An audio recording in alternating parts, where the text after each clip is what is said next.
Bonjour, je me présente, professeur Oussama Fguis. Donc, ce cours est dédié à la décroissance radioactive. Donc, je vais commencer par une petite révision en ce qui concerne la décroissance radioactive. Par la suite, on va attaquer les examens nationaux. Alors, lorsque je parle d'un noyau, bien sûr d'un atome, est constitué de nucléons.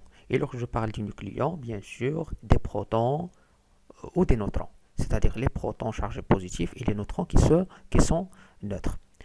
Le symbole du noyau est toujours symbolisé par X à Z, dont X est le noyau, A nombre de nucléons ou bien nombre de masses, Z nombre de protons ou bien nombre de charges, et N c'est le nombre de neutrons. N c'est A moins Z. A moins Z ou bien A est égal à Z plus N, c'est-à-dire nombre de nucléons égal, c'est le nombre de protons plus le nombre de neutrons. Je passe maintenant aux isotopes. Alors, par définition, les isotopes sont les noyaux ayant même nombre de protons Z, mais le nombre de nucléons A différent. À titre d'exemple, le noyau de carbone. Alors ici, j'ai le carbone 611, 612, 613 et 614. Alors, comme vous voyez, ils ont même Z, mais le nombre de nucléons différent.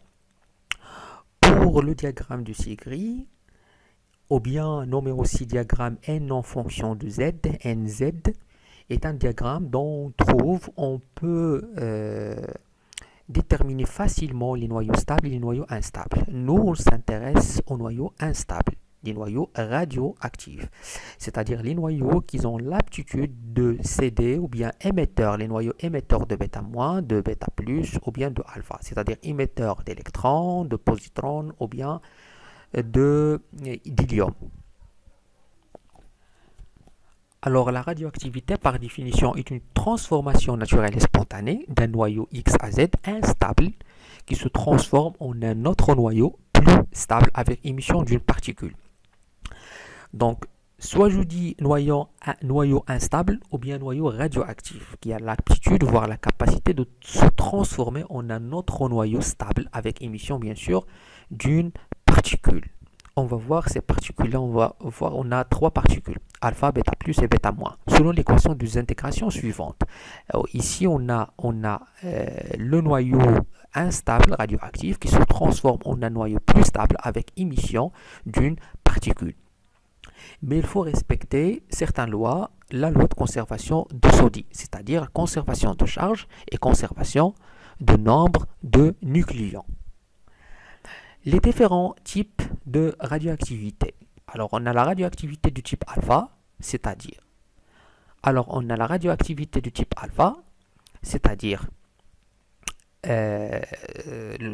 émission d'hélium. L'équation de désintégration est la suivante, noyau instable ou bien radioactif X à Z qui se transforme en un noyau plus stable avec émission d'hélium. La radioactivité du type bêta-, émission d'un électron selon l'équation de désintégration suivante, X à Z, donc noyau plus stable avec émission d'un électron. On a un mécanisme, donc un neutron N01 se transforme en un proton P11 selon l'équation suivante. Alors un neutron, il peut nous donner un proton plus un électron, émission d'un électron. D'accord? Je passe à la radioactivité de type bêta-, donc bêta+, pardon. Le symbole c'est le positron, E plus 1, 0. Donc selon l'équation de désintégration suivante, noyau instable qui se transforme en un noyau plus stable avec émission d'un positron. Alors cas exceptionnel, donc un proton ici, il peut se transformer en un neutron plus un positron. Et enfin, on a ce qu'on appelle rayonnement électromagnétique de type gamma, c'est-à-dire ce noyau plus stable là, ou bien un noyau plus stable ici, ou bien ce noyau plus stable là, c'est-à-dire donné par l'équation de désintégration soit du type alpha, bêta-, bêta+, il peut être par moment, bien parfois, un noyau excité, c'est-à-dire symbolisé par l'étoile. Donc le noyau excité Y à Z étoile, il peut se transformer en un noyau non excité plus émission d'un rayon lumineux, c'est-à-dire des rayonnements électromagnétiques de type gamma. Maintenant, je passe à la famille radioactive. Une famille radioactive est une suite de nucléides descendant d'un même noyau, le noyau père, par une suite de désintégrations successives jusqu'à l'obtention d'un noyau stable. Par exemple, je prends l'exemple d'uranium. Alors, l'uranium, c'est le noyau père et le noyau stable, c'est le plomb. Alors, voilà quelques formules mathématiques qu'il faut apprendre par cœur. Le logarithme népérien A fois B, c'est ln de A plus ln de B. Ln de A sur B, c'est ln de A moins ln de B, ou bien ln de A sur B, c'est moins ln de B sur A. Ln de 1, c'est 0. Ln de x à la puissance n, donc c'est n ln de x. Ln d'exponentielle x, c'est x, donc car c'est ln de x est une fonction réciproque de l'exponentielle de x. Exponentielle ln de x, c'est x. Et ce qui concerne les dérivés, exponentielle d'une fonction, c'est la fonction prime, exponentielle, la fonction. Ln de f prime, ln de f prime, c'est je dérive la fonction sur la fonction. Maintenant, je passe à la loi décroissance radioactive, c'est la loi la plus importante dans ce cours. Dans un échantillon de matière constitué de noyaux radioactifs, d'une espèce donnée, le nombre de noyaux va décroître bien sûr au cours de temps. C'est-à-dire en fonction du temps et sera noté n de t. On a la relation suivante, alors n de t est égal à n0 exponentielle moins lambda t. Dans N0, c'est le nombre initial de noyaux radioactifs. N de t, c'est le nombre de noyaux radioactifs à un instant t. Ou bien le noyau, ou bien nombre de noyaux non désintégrés.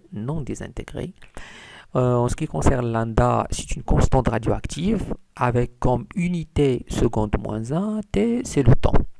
Alors voilà, comme vous voyez ici, la loi de décroissance radioactive.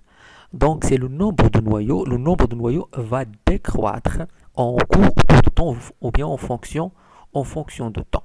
Alors, en ce qui concerne le temps de demi-vie, par définition, c'est la durée nécessaire à la désintégration de la moitié de l'échantillon initial. C'est-à-dire, c'est le temps suffisant, bien nécessaire pour la désintégration de la moitié de l'échantillon initial. Par exemple, si j'ai n0 est égal à 100 noyaux, alors je peux arriver à n0 sur 2, c'est-à-dire 50 noyaux, à un instant t est égal à t1 demi. Alors, je note, à l'instant t est égal à t1 demi, on a n de t est égal à t1 demi est égal à n0 sur 2. Alors, toujours je remplace n de t par n0 sur 2. Alors, d'après la loi de décroissance radioactive, à l'instant t est égal à t1 demi, je remplace t par t1 demi. Alors, on va voir cette expression suivante. N de t, je remplace t par t1 demi et je remplace ici t par t1 demi. Alors, n de t1 demi, c'est n0 sur 2 par définition. Le temps de demi-vie, c'est la durée nécessaire pour la désintégration de la moitié de l'échantillon initial. Alors, je remplace n de t1 demi par n0 sur 2. Très très bien. Par la suite, je vais simplifier n0 avec n0 et je vais trouver l'exponentielle moins lambda t1 demi est égal à 1 à 1 demi. Par la suite, je vais poser ici le ln. Je vais entrer ln. Très bien. Selon les mathématiques, donc ln avec l'exponentielle, donc moins lambda de t1 demi. C'est une fonction réciproque. La fonction réciproque est égale, donc ln de 1 demi, c'est moins l'inverse. 1 demi, c'est moins, c'est 2. Alors ln de 1 demi, c'est moins ln de 2. Et par la suite, je peux tirer facilement t1 demi. Alors t1 demi est égal à ln de 2 sur lambda. C'est la relation qui réunit ou bien qui relie entre t1 demi et lambda. Dans les exercices, alors la question qui se pose, c'est de déterminer t1 demi en fonction de lambda. Donc, pour déterminer le T1,5 en fonction de lambda, je peux utiliser cette relation. Alors, T1,5 est égal à ln de 2 sur lambda, ou bien lambda est égal à ln de 2 sur T1,5. L'activité à un instant t est égale à moins la dérivée de n par rapport au temps. Et n, selon la loi de décroissance radioactive, on sait que n, c'est-à-dire n de t, est égal à n0 exponentielle moins lambda t. Alors, je vais remplacer n par l'expression n0 exponentielle moins lambda t. Alors, je vais intégrer cette expression-là. N0 est une constante, elle va sortir. Donc, moins N0, d sur d de t exponentielle moins lambda t. Alors l'expression, ou bien lorsque je dérive exponentielle moins lambda t, c'est moins lambda t prime exponentielle moins lambda t. C'est-à-dire, je vais intégrer moins lambda t. La variable ici, c'est t. Alors, il va sortir à moins lambda. Alors, a de t est égal à combien? Donc, moins avec le moins, c'est plus. Alors, lambda n0 exponentielle moins lambda t. Donc, on sait que lambda n0, c'est a0, et n0 exponentielle moins lambda t, c'est n de t. Alors, a de t est égal. Lambda, si je remplace n0 exponentielle par n de t, je vais trouver la première relation. C'est-à-dire a de t est égal à lambda n de t. D'accord? Parce que n0 exponentielle moins lambda t, c'est la loi de décroissance radioactive. Très très bien. Si je remplace, c'est-à-dire à l'instant t est égal à 0, si je remplace t par 0, je vais trouver a0 est égal à lambda n0. Alors je vais la remplacer ici. Alors lambda n0, je peux la remplacer par a0. Et je vais trouver a de t est égal à a0 exponentielle moins lambda t. Très bien. Alors l'unité de a de l'activité est le becquerel. Becquerel, c'est le nombre de désintégrations par unité de temps, c'est-à-dire par seconde. Un becquerel, c'est une désintégration par seconde. D'accord? Et l'activité en général, c'est le nombre de désintégrations par unité de temps. Maintenant, je passe au deuxième cours, noyau, masse et énergie. Alors, la fameuse relation d'Einstein en 1905.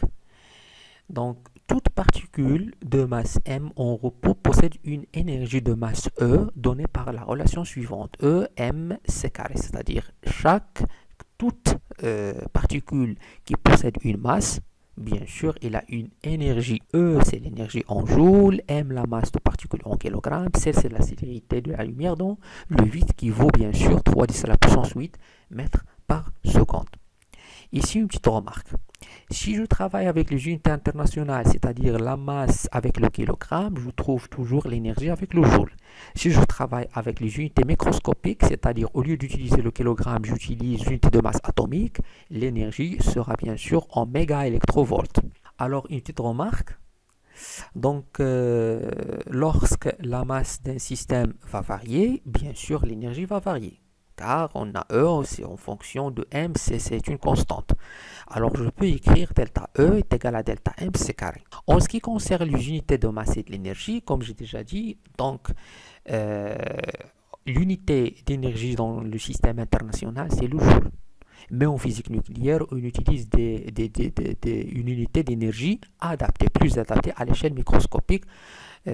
Plus précisément, on travaille avec l'électrovolt ou bien mégaélectrovolt. Alors la relation qui relie ou bien qui réunit entre l'électrovolt et le joule, c'est facile. Donc un électrovolt vaut 1,6 10 à la puissance moins 19 joules.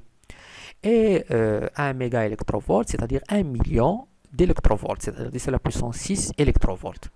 Alors, lorsque je souhaite aller de mégaélectrovolt vers le joule ou bien l'inverse, donc la relation qui est réunie entre ces deux unités, c'est 1 mégaélectrovolt vaut 1,6 10 à la puissance moins 13 joules.